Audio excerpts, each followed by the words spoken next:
구티비가 발행하는 종합주간지 위클리 굿뉴스의 주요 소식을 김민정 기자가 소개해드립니다.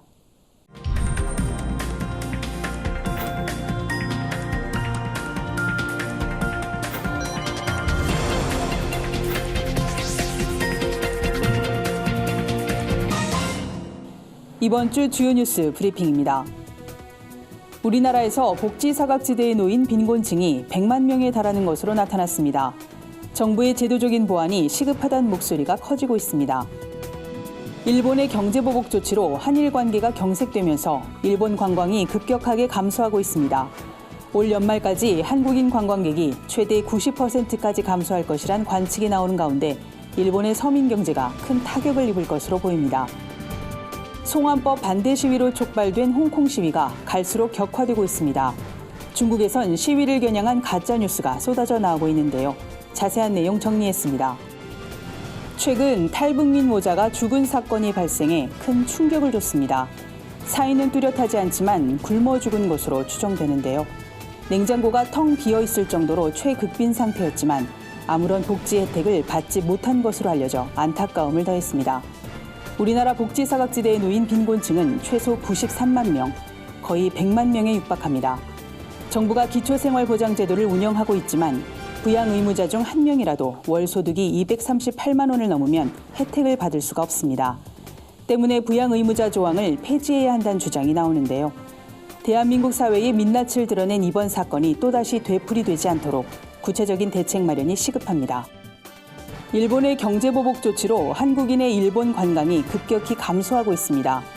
교도통신에 따르면 공익재단법인 오사카 관광국이 오사카부 소재 한국계 여행사 5곳을 상대로 조사한 결과 올해 8월에서 9월 한국에서 오사카에 오는 단체 여행객이 전년 동기보다 20%에서 80% 감소한다는 응답이 있었다고 밝혔습니다.